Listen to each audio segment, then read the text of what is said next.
Tonton video ini sampai selesai agar Anda tidak gagal paham.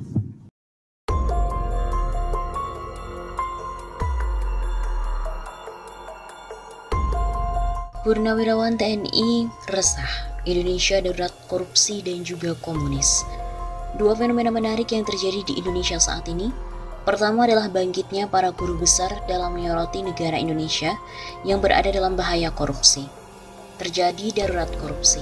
Lebih dari 50 guru besar dari berbagai perguruan tinggi mengajukan gugatan ke Mahkamah Konstitusi atas Undang-Undang Komisi Pemberantasan Korupsi atau KPK. Mereka para guru besar tersebut menilai Undang-Undang KPK hasil revisi DPR dan juga pemerintah telah melumpuhkan KPK dalam fungsi dan juga tugas-tugas pemberantasan korupsi. Di antara guru besar ada nama Asjumardi Azra, Emil Salim, Frans Magni Suseno, Ramlan Surbakti, dan lain-lain.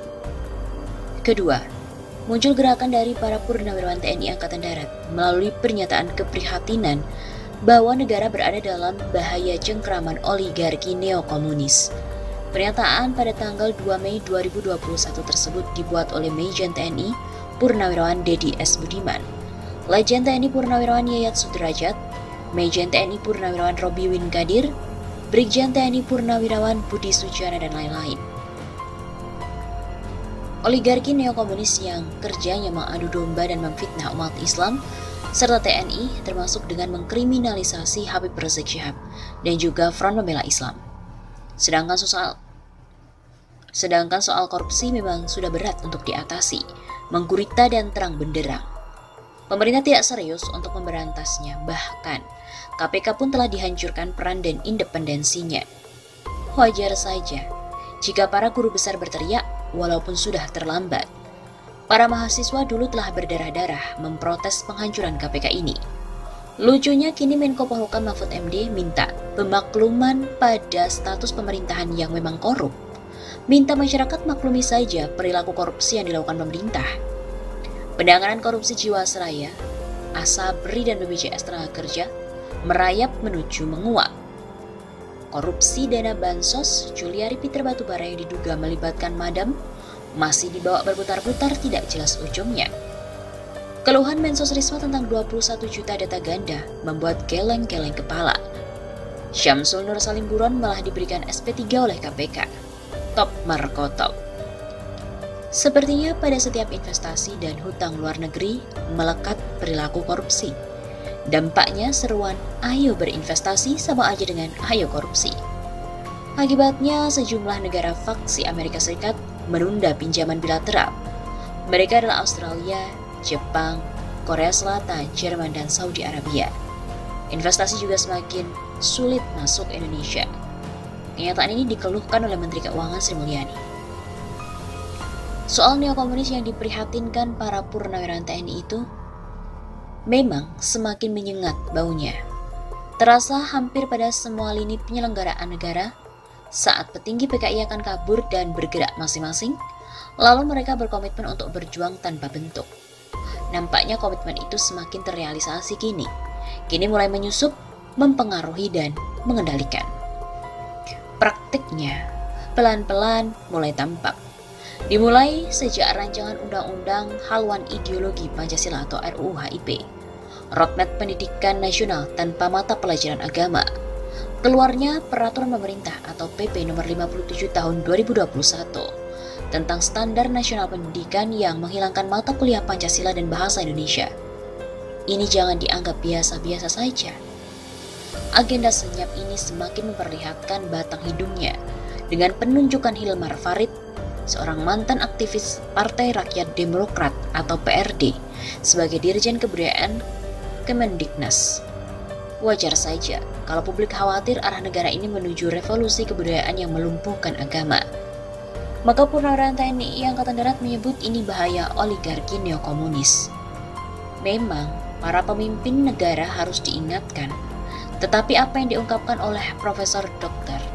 Asjumardi Azra cukup menarik, yaitu pesimistik. Sudah sulit untuk mendengar kebenaran menggema lagi di jagat Sabang sampai Merauke, dan dari Pulau Nias sampai Miangas. Seraya mengutip atau merujuk pada ayat Al-Quran, bahwa telinga, mata, dan hati mereka telah tertutup. Allah akan isi neraka jahanam bagi banyak manusia dan jin. Mereka memiliki hati tetapi tidak dipergunakan untuk memahami. Mereka memiliki mata tetapi tidak digunakan untuk melihat. Mereka memiliki telinga tapi tidak dipergunakan untuk mendengar. Quran Surat Al-A'raf ayat 179. Allah Subhanahu wa Ta'ala memperumpamakan mereka sebagai anak binatang ternak, bahkan lebih rendah dari itu. Ulaika kal an'am balhum adlal ulaika humul ghafilun. Artinya mereka itu seperti binatang ternak, bahkan lebih rendah dari itu. Mereka adalah orang-orang yang lalai.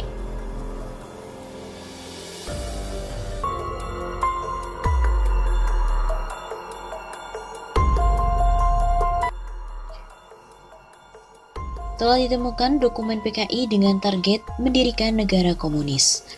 Seorang sejarawan Universitas Negeri Surabaya atau UNESA, Profesor Dr. Aminuddin Kasdi, mengaku menemukan dokumen kecil berisikan rencana pemberontakan PKI dengan target untuk mendirikan negara komunis di Indonesia.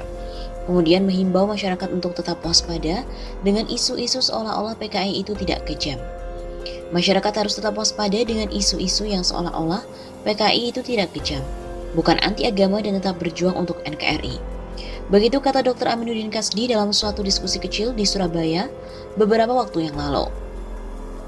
Menurut peneliti kelahiran Nganjuk, Jawa Timur, 9 Januari 1948 itu, semua isu yang mengaburkan kekejaman Partai Komunis Indonesia atau PKI itu tidak didukung bukti historis. Saya justru menemukan dokumen kecil berisikan rencana pemberontakan PKI dengan target untuk mendirikan negara komunis Indonesia. Dokumen yang ditemukan itu berupa buku kecil atau buku saku tentang ABC Revolusi yang ditulis oleh Komite Sentral PKI pada tahun 1957, di mana isinya menyebutkan 3 rencana revolusi atau pemberontakan oleh PKI untuk target negara komunis di Indonesia. Buku itu justru membuktikan bahwa rencana pemberontakan PKI yang diragukan sejumlah pihak ada dokumen historisnya.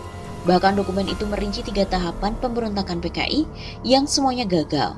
Lalu rumor pun dihembuskan untuk mengaburkan fakta. Ujar penulis tesis Masalah Tanah dan Keresahan Petani di Jawa Timur tahun 1960-1965. Anggota Masyarakat Sejarawan Indonesia Jawa Timur itu menyatakan, temuan dokumen yang sudah lusuh itu tak terbantahkan. Kalau ada orang NU yang dituduh melakukan pembunuhan itu bukan direncanakan, tapi reaksi balik atas sikap PKI sendiri yang menyebabkan chaos saat itu. Mantan aktivis pelajar Islam Indonesia, PII tahun 65, kemudian GP Ansor tahun 68, Himpunan Mahasiswa Islam dan juga Muhammadiyah itu mengungkapkan, sikap PKI memang menyakitkan. PKI melakukan provokasi dengan ludruk yang temanya menyakitkan, seperti matinya Tuhan, malaikat yang tidak menikah karena belum dihitan dan banyak lagi. Oleh karena itu ia juga mengimbau masyarakat agar jangan terpengaruh dengan provokasi politik yang didukung sejumlah media massa untuk membesarkan PKI guna mengaburkan sejarah. Seperti menunjukkan bahwa orang-orang PKI juga ada yang menciptakan salah satu lagu nasional. Kita jangan terpancing dengan sisa-sisa orang-orang PKI di berbagai lini yang berusaha membangkitkan mimpi tentang negara komunis melalui media massa, buku-buku dan semacamnya yang seolah-olah membenarkan dengan bersumber testimoni. Karena ada sisa-sisa PKI yang bercokol di media. Begitu kata guru besar sejarah UNESA itu. Testimoni itu mungkin saja benar dan ia menilai, namun testimoni itu bersumber dari individu yang tidak mengetahui skenario besar dari PKI untuk mendirikan negara komunis di Indonesia. Saya bukan hanya testimoni, saya mempunyai bukti yang sangat gamblang dari dokumen PKI sendiri yang dikeluarkan oleh Cici PKI yang dipimpin oleh DNIDIT itu. Jadi rencana negara komunis Indonesia itu fakta historis. Dalam video wawancara khusus, Profesor Aminuddin Kasdi juga meluruskan propaganda yang beredar menyebut G30 SKPKI merupakan rekayasa dari Soeharto.